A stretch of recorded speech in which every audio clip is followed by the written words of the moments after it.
เวลาคนนึกถึงสถาปัตยกรรมเนี่ยเขาจะนึกถึงสถาปัตยกรรมที่ไม่มีคนความเป็นจริงแล้วมันตรงกันข้ามคือสถาปัตยกรรมมีคนถึงจะดีครับโจทย์ที่เราตั้งไว้คือเราอยากทำสถาปัตยกรรมที่เอาไว้ดู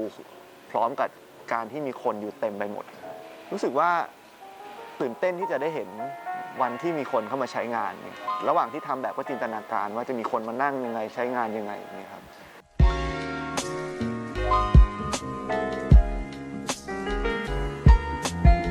คือตอนที่เข้าไปคุยโจทย์กับลูกค้าครับเขาบอกว่าเป็นโรงแรม3 ดาวให้ความรู้สึกเหมือนเป็นบ้านครับแล้วก็ไม่ได้อยากได้งานที่เน้น architecture ไม่ได้อยากได้งานที่ดูหรูหราดูแพงคนมาแล้วไม่กล้าเข้าอยากให้มันดูสบายๆดูเหมือนบ้านรู้สึกว่าใครก็มาพักได้เรามองอย่างแรกเลยมันไม่น่าจะเป็นสิ่งที่เราจะถนัดเพราะว่าเราก็ถนัดในการเน้น architecture ใช่ไหมฮะพอเราได้ทำโรงแรมมาสักพักหนึ่งครับหลายที่เราก็รู้สึกว่าจริงๆปัญหาของโรงแรมก็คือว่าเวลาที่คนมาพักเนี่ยโรงแรมก็จะไม่อยากให้ภาพลักษณ์ของโรงแรมเสียเวลาคนตากผ้าเวลาคนมานั่งกินข้าวนั่งกินอะไรที่ระเบียงใช่ไหมฮะหรือมันยืนสูบบุหรี่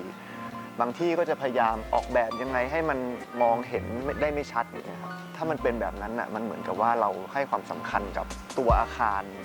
ซึ่งจริงๆแล้วตัวอาคารมันไม่ได้สำคัญไปกว่าผู้ใช้งานอยู่แล้วใช่ไหมฮะทำให้เราเริ่มคิดว่าทำยังไงให้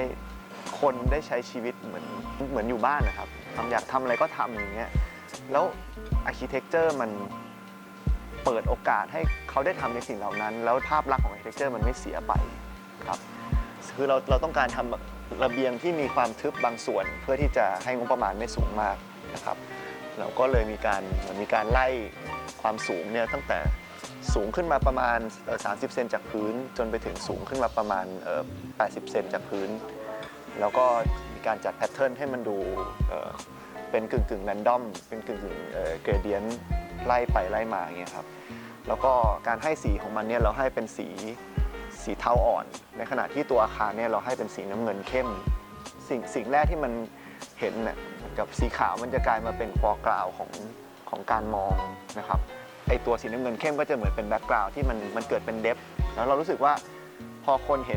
ห็นสีขาวที่มันเป็นแพทเทิร์นคละไปคละมาเนี่ยเวลาที่มีของมาวางมีเสื้อผ้ามาตากเนี่ยมันก็จะดูไม่เด่นไปกว่าตัวราวกันตกสีขาวถึกครับคือเรามีอีกองค์ประกอบหนึ่งที่สำคัญคือเรามีตัว condensing unit ของห้องครับก็คือเราเนี่ยกดลงไปนะฮะให้มันต่ำกว่าพื้นระเบียงเนี่ยประมาณ50 เซนนะครับซึ่งทำให้ส่วนที่มันโผล่พ้นขึ้นมาระเบียงเนี่ยสูงขึ้นมาประมาณ45 เซนที่เป็นระยะที่นั่งเป็นตั่งได้นะครับพอเรากรุมันด้วยระแนงไม้มันก็กลายเหมือนเป็นเฟอร์นิเจอร์ที่ไม่ใช่แค่นั่งใช้งานแต่มันเป็นองค์ประกอบที่ให้ความรู้สึกซอฟต์นะครับเพราะมันเป็น natural material อันเดียวที่มองเห็นได้จากฟาสาดอาคารเนี่ยแล้วมันก็มีการใช้ตัวนี้ซ้ำไปซ้ำมาในบริเวณระเบียงคล้ายๆกันกับความพยายามที่เราพยายามให้คนมาตักผ้าที่ระเบียงโชว์ไปเลยอย่างเงี้ยครับแล้วก็แอร์ก็อยู่ตรงระเบียงไปเลยคือเราเอาสิ่งที่ถูกมองว่าลบมาใช้ให้เป็นบวกให้หมด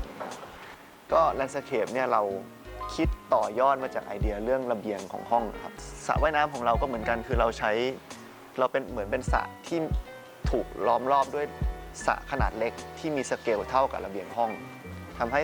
ห้มันเป็นสระขนาดใหญ่ที่คนสามารถไปใช้งานเหมือนเป็นพ็อกเก็ตเล็กๆของตัวเองได้เงี้ยครับแล้วแต่ละอันก็มีคาแรคเตอร์ไม่เหมือนกันอย่างหนึ่งที่เราช่วยในการ develop การออกแบบกับลูกค้าเนี่ยก็คือว่าสมมุติว่าพ่อแม่นั่งอยู่ตรงไกลที่สุดของร้านอาหารตรงนี้ครับก็สามารถมองเห็นลูกเล่นตรงนู้นได้ครับทำให้รู้สึกสบายใจในการที่จะเดินไปไหนก็ได้ให้ลูกอยู่ตรงไหนก็ได้โดยที่ไม่จำเป็นต้องเข้าไปคุมคือมันก็คล้ายๆเหมือนอยู่บ้านอย่างนึงครับจริงๆแล้วโรงแรมกายภาพของมันควรจะตรงกันข้ามกับบ้านมันควรจะเป็นอะไรที่เราไม่จำเป็นต้องสร้างสิ่งที่มันเพอร์เฟกต์สำหรับการอยู่ขนาดนั้นมันอาจจะเป็นเรื่องของประสบการณ์ส่วนเรื่องดีไซน์มันเหมือนมาทำให้โครงการมีคาแรคเตอร์แล้วสุดท้ายมันก็ส่งเสริมกันในตอนหลังเราไม่ได้ใช้ดีไซน์ดึงคนมาที่โรงแรม